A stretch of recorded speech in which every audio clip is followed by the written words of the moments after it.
Selamat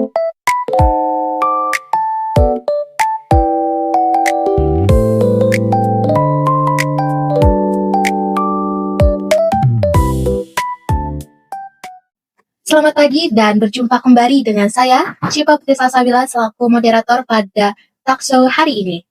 Suatu kebahagiaan bagi saya karena bisa menjadi moderator untuk memimpin diskusi mengenai tema yang cukup dekat dengan kehidupan mahasiswa saat ini, yaitu tentang kesetaraan gender di kalangan mahasiswa. Sudah setara atau masih menjadi wacana? Jika kita perhatikan, isu kesetaraan gender ini memang sering dibahas, baik di lingkungan kampus, organisasi, media sosial, bahkan juga dalam kehidupan sehari-hari. Namun tanpa kita sadari, masih ada berbagai penilaian maupun perlakuan tertentu yang dipengaruhi oleh gender seseorang. Padahal lingkungan kampus ini menjadi ruang terbuka dan juga ruang aman untuk siapa saja berkembang tanpa adanya batasan. Nah, untuk membahas hal tersebut lebih lanjut, hari ini saya sudah ditemani oleh narasumber hebat kita pada hari ini yang tentunya memiliki sudut pandang yang menarik. Yang pertama ada Saudari Nabila Kalista sebagai mahasiswi aktif organisasi yang cukup dekat dengan dinamika kampus.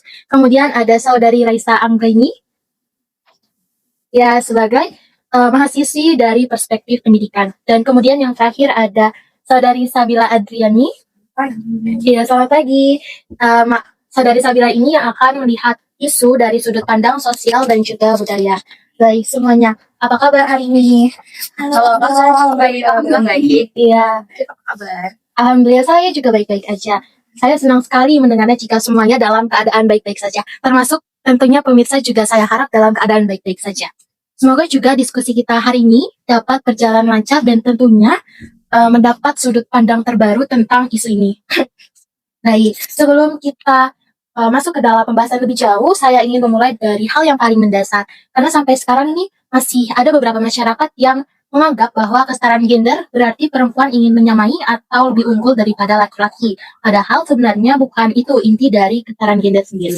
Nah, mungkin kita bisa mulai terlebih dahulu dari Saudari Nabila Kalista. Menurut Saudari Kalista sendiri, apa sebenarnya makna dari kesetaraan gender? Ya, terima kasih Saudari Syifa atas informasinya.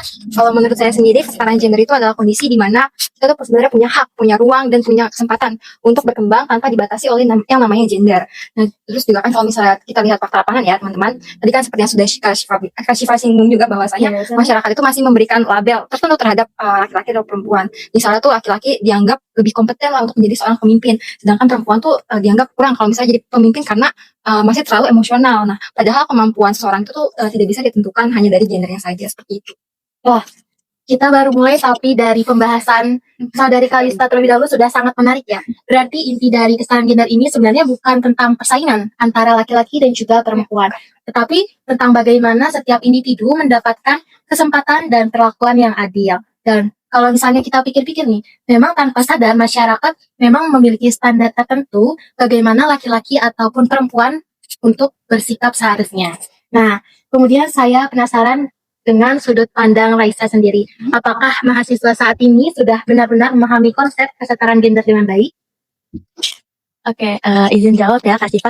Kalau menurut saya sih belum sepenuhnya ya, meskipun memang banyak mahasiswa yang menyuarakan tentang kesetaraan gender ini, tapi masih ada juga mahasiswa yang belum memiliki kesadaran terkait kesetaraan gender ini. Misalnya kita ambil contoh perempuan yang menjadi pemimpin organisasi seperti itu. Iya. Nah, masih terdapat pandangan bahwa perempuan yang menjadi pemimpin organisasi itu adalah seorang pemimpin yang tidak tegas dan juga sensitif dan lebih mengutamakan perasaan. Begitu juga laki-laki yang menunjukkan sisi emosionalnya. Ada pandangan bahwa lelaki yang seperti itu dicap lemah dan juga tidak tegas seperti itu. Padahal tentu setiap orang itu memiliki kepribadian yang berbeda-beda. Kalau menurut saya seperti itu, Kak Syifa. Wah, dari sudut pandang Raisa juga tidak kalah menarik dengan tadi yang disampaikan oleh Saudari Kalista. Memang persoalannya bukan hanya soal perasaannya saja ya, tetapi juga tentang kesempatan dan juga pola pikir masyarakat yang masih dipengaruhi oleh stereotip tertentu. Dan mungkin nih, kalau misalnya saya boleh jujur, situasi seperti ini juga masih sering kita temui di sekitar kita. Mungkin juga pemirsa juga merasakan hal seperti itu. Nah, kalau kita berbicara tentang kehidupan kampus saat ini, menurut Saudari Sabila sendiri, apakah ketidaksetaraan gender ini masih terlihat di lingkungan mahasiswa? Oh ya, menurut saya masih ya, bahkan sering gitu. Dan sekarang ini bentuknya tuh lebih halus dan juga masih banyak yang menganggap hal tersebut normal. Nah, misalnya kalau di kampus itu bias gender itu sering sekali muncul ketika sedang bercanda, sedang melakukan pembagian tugas, ataupun cara seseorang tersebut diperlakukan di suatu organisasi atau di diskusi dalam diskusi gitu. Nah, contohnya ini perempuan itu sering sekali ditugaskan dalam hal konsumsi, kemudian dalam hal administrasi dan juga dalam hal dekorasi. Kenapa? Karena perempuan itu sering dianggap lebih teliti. Sedangkan laki-laki itu masih sering ditugaskan untuk menjadi koordinator di lapangan langsung dan juga ditugaskan sebagai pengambil keputusan. Mengapa demikian? Karena lelaki itu dianggap lebih kuat dan juga lebih tegas gitu. Nah, permasalahan ini itu dilakukan pembagian tugas seperti ini itu bukan berdasarkan kemampuan dari individu tersebut, tetapi dari asumsi gender yang sudah tertanam lama dalam pola pikir masyarakat. Kemudian juga ketika seorang perempuan aktif dalam bersuara, aktif dalam berpendapat, itu dianggap lebih dominan gitu. Sedangkan laki-laki jika melakukan hal yang sama, itu dianggap tegas dan juga percaya diri. Sering sekali saya temui ya. Jadi menurut saya mungkin memang ini terlihat kecil, terlihat sepele. Tapi jika dibiarkan terus-menerus, jika dinormalisasi terus-menerus, itu tidak baik. Itu akan muncul budaya yang tidak setara gitu. Ya, betul sekali. Ya, ternyata hal-hal seperti itu memang sering cukup terjadi ya. Bahkan kadang dianggap sesuatu yang biasa atau sekarang masyarakat ini sudah menormalisasikan. Padahal tanpa disadari, perlakuan seperti itu bisa lama-kelamaan menjadi kebiasaan yang membuat lingkungan menjadi kurang adil. Kalau misalnya kita lihat ya, sekarang juga mungkin sudah banyak perempuan yang sudah menjadi koordinator lapangan dan juga ada juga yang memimpin. Ya, jadi sekarang ini bentuk diskriminasi gender itu ada, tetapi mungkin tidak selalu terlihat lebih jelas ya, Saudari Sabila. Betul, bahkan sekarang itu bentuknya lebih terselubung ya. Bahkan juga masih banyak orang yang tidak sadar bahwa perkataannya atau perlakuan mereka terhadap seseorang tersebut itu merupakan ketidaksetaraan gitu. Masih banyak sekali yang tidak sadar gitu. Ya, benar sekali. Dan juga pasti para pemirsa juga setuju. Nah, kalau dari pengalaman organisasi sendiri bagaimana nih? Karena biasanya organisasi ini menjadi salah satu tempat mahasiswa untuk berkembang dan juga berinteraksi. Mungkin bisa Saudari Kalista jelaskan terlebih dahulu, apakah Anda pernah melihat atau mungkin mengalami situasi seperti itu? Wow, oke. Kalau untuk mengalami mungkin belum ya. Tapi kalau misalnya lihat itu sudah pasti melihat dan juga emang itu sering terjadi. Nah, misalnya nih, kalau misalnya organisasi kan ada yang namanya rapat dan mengemukakan pendapatnya. Nah, ketika laki-laki itu mengemukakan pendapatnya dengan nada yang tegas, orang-orang tuh kayak orang-orang tuh seperti langsung bilang ini pasti jiwa kepemimpinannya ada. Tapi kalau misalnya perempuan yang mengemukakan pendapatnya dengan nada yang tegas, itu tuh justru malah dibilang, ih dia kok emosional banget, ih kok dia kok agresif banget gitu kan. Jadi Terus diremehkan. iya, jadi diremehkan. Terus juga saya pernah nonton presentasi mengenai SDGs kesetaraan gender, di mana tuh pembicaranya itu adalah seorang pemimpin dan pembicara itu adalah seorang perempuan dan dia itu berkata, kenapa saya merasa disepelekan seperti itu ketika menjadi pemimpin. Terus juga seharusnya kan yang jadi utama itu kan harusnya adalah kemampuan memimpin itu tuh harusnya kemampuan memimpin itu harusnya ada dari pengalaman atau kemampuan komunikasinya gitu loh, bukan dari gendernya seperti itu. Nah, ini yang sangat cukup disayangkan. Saya juga sangat kecewa karena pada akhirnya seseorang ini seringkali dinilai terlebih dahulu dari gendernya, bukan dari kemampuan maupun kualitas yang dimilikinya. Dan mungkin jika kondisi seperti itu terus berlanjut, tentu bisa mempengaruhi rasa percaya diri seseorang untuk terus berkembang ataupun menyampaikan pendapatnya.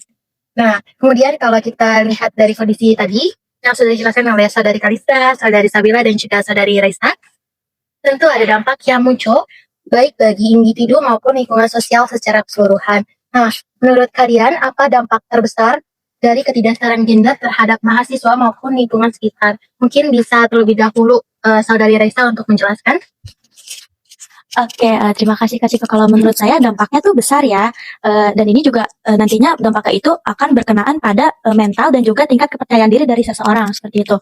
Misalkan ketika seseorang itu diberikan batasan berdasarkan gendernya seperti perempuan yang tidak boleh terlalu ambisius atau laki-laki yang tidak boleh terlihat lemah seperti itu. Nah, nanti dari individu itu akan muncul dorongan untuk memenuhi standar gender tersebut. Nah, akibatnya apa? Nantinya individu tersebut akan kehilangan kepercayaan dirinya karena harus memenuhi standar tersebut seperti itu. Nah, hal ini juga akan berdampak pada lingkungan kampus yang harusnya itu objektif dalam menilai, tetapi karena ada batasan gender itu jadi lebih subjektif karena kan berdasarkan gender ya, seperti itu kalau menurut saya Kak Siva. Ya, benar sekali. Berarti dampaknya bukan hanya dirasakan oleh individu sendiri ya, tetapi juga bisa memengaruhi dari kualitas lingkungan akademik maupun sosial secara keseluruhan. Kemudian saya juga pernah mendengar nih bahwa Ngapain sih perempuan ini pendidikan tinggi-tinggi karena ujung-ujungnya dari dapur. Mungkin teman-teman dan juga para pemirsa juga pernah mendengar tentang istilah itu ya. Nah, ya menurut teman-teman bagaimana menurut kalian? Wow, apa yang mau berbicara? Oke, boleh? Ini Itu jujur, itu kan nanti kan pasti argumen itu bakalan di ujungnya bakalan kan nanti perempuan ujung-ujungnya di dapur gitu kan. Padahal enggak, menurut saya perempuan itu punya apa ya, punya kemampuan tersendiri untuk ikut bekerja. Kalau misalnya teman-teman lihat di sekolah kan pasti guru-guru banyak yang perempuan kan. Nah itu membuktikan bahwa pendidikan itu juga diperlukan oleh perempuan. Seperti itu mungkin dari saya. Iya betul, karena mungkin bisa buat anak atau dengan lingkungan sekitarnya. Ya, nah kemudian sekarang kan zaman sudah semakin canggih dan juga teknologi semakin berkembang ya. Dan tentu media sosial juga mempunyai pengaruh yang cukup besar terhadap cara pandang masyarakat untuk memandang sesuatu. Nah, menurut dari saudari Sabila sendiri, apakah media sosial turut mempengaruhi cara masyarakat untuk memandang gender? Baik, saya izin menjawab ya. Media sosial itu sangat sekali berpengaruh terhadap isu ini ya. Bahkan jika saya analisis lebih dalam, itu media sosial mempunyai dua dampak sekaligus. Nah, di sisi pertama itu merupakan dampak positif. Jadi media sosial sekarang itu sudah banyak sekali ya para pengguna masyarakat itu yang membuat konten-konten yang sering mengedukasi soal isu kesetaraan gender ini nih. Baik dari TikTok, Instagram, X ataupun yang lainnya. Biasanya lebih sering muncul sih di X ya. Ini pasti Mbak di sini juga pengguna X. Nah, ini sering sekali mayoritas penggunanya memang sering sekali menyuarakan isu ini. Kemudian juga banyak sekali masyarakat yang sudah mengadakan kampanye positif untuk mengajak masyarakat lain lebih terbuka terhadap isu kesetaraan gender ini. Namun ada juga di sisi kedua ini dampak negatif ya menurut saya, karena banyak juga nih biasanya di TikTok ya. Ya, betul. Banyak sekali konten yang berseliweran tentang stereotip gender ini, atau biasanya orang-orang tuh nyebutnya standar TikTok. Ya, jadi dari konten-konten tersebut itu banyak sekali muncul komentar-komentar yang bahkan komentar dari sisi perempuan nih. Perempuan harus berpenampilan rapi, harus berpenampilan tertutup, ataupun lelaki ini sering sekali dituntut untuk sukses, untuk kuat, tegar, dan tidak boleh menangis. Tidak boleh tahan banting. Ingat kan ya yang kasus itu? Iya, harus tahan banting. Ya, jadi dari standar tersebut itu sering sekali orang-orang harus menjaga image gitu agar sesuai dengan ekspektasi orang lain gitu. Dari standar tersebut itu sangat negatif ya menurut saya gitu. Ya betul sekali, saya setuju dan juga mungkin para pemirsa juga setuju akan pendapat itu. Dan tanpa disadari standar seperti itu memang sering membuat seseorang harus memenuhi ekspektasi sosial tertentu agar bisa diterima oleh masyarakat sekitarnya. Mungkin dengan harus seperti ini, seperti itu, harus berpakaian menarik. Kalau misalnya laki-laki ini tidak boleh menangis, karena kalau nangis nanti bisa dianggap lemah banget sih untuk itu ya. Nah, padahal setiap individu ini memiliki karakteristik dan juga cara berkembangnya yang berbeda-beda dan juga sesuai dengan masing-masingnya. Nah, setelah kita membahas realita dan juga dampaknya, sekarang kita akan membahas terkait dengan solusi dan juga harapannya. Menurut kalian, apa yang bisa dilakukan oleh mahasiswa untuk menciptakan lingkungan yang lebih setara dan juga saling menghargai? Mungkin bisa dimulai dari saudari Kaisa terlebih dahulu, kemudian saudari Raisa dan juga saudari Sabila. Oke, terima kasih. Kalau menurut saya ya, perubahan itu harus dimulai dari pola pikir. Jadi kita tuh harus belajar untuk menghargai seseorang berdasarkan kemampuan dan kualitas mereka tanpa memandang gender. Jadi semoga aja orang-orang udah mulai terbuka lah istilahnya dan melek lah akan isu kesetaraan gender seperti itu. Betul, terima kasih saudari Kalista. Oke, izin nambahin juga setuju tadi sama saudari Kalista. Selain itu juga perlu banget yang namanya edukasi ke masyarakat tentang kesetaraan gender ini, bahwa stereotip itu sebenarnya tidak bisa dijadikan standar bagi seseorang seperti itu. Saya juga terima kasih saudari Raisa. Dan kemudian yang terakhir saudari Sabila. Nah, ya saya izin menambahkan juga ya, yang paling penting itu menerapkan budaya saling menghargai gitu. Jadi karena kesetaraan gender ini bukan tentang persaingan antara laki-laki dan perempuan ya. Iya, betul. Tetapi isu ini itu untuk menuntut kesetaraan yang untuk berkembang dan juga maju secara setara gitu. Ya, terima kasih saudari Sabila dan juga terima kasih kepada narasumber-narasumber hebat kita pada hari ini atas solusi dan juga harapannya. Ya, tidak terasa kita sudah sampai pada penghujung talkshow hari ini. Dari diskusi yang sudah kita lakukan bersama, kita dapat memahami bahwa kesetaraan gender ini bukan tentang siapa yang lebih unggul, melainkan tentang bagaimana setiap individu mendapatkan kesempatan, penghargaan, dan juga ruang berkembang yang setara. Meskipun isu ini memang sering cukup dibahas, kenyataannya stereotip dan bias ini masih cukup sering ditemukan, termasuk di lingkungan kampus, organisasi, media sosial, dan juga lingkungan sekitar kita. Karena itu, perubahan pola pikir serta budaya saling menghargai menjadi langkah penting untuk menciptakan lingkungan yang lebih adil dan juga nyaman bagi semua orang. Terima kasih kepada Saudari Nabila Kalista, Saudari Raisa, dan juga Saudari Sabila atas diskusinya serta pandangannya yang sangat menarik hari ini. Dan tentunya terima kasih kepada para pemirsa yang telah menyimak talkshow dari awal hingga akhir. Saya Syifa Putri Salsabila selaku moderator pamit undur diri. Wassalamualaikum warahmatullahi wabarakatuh. Sampai jumpa pada talkshow berikutnya.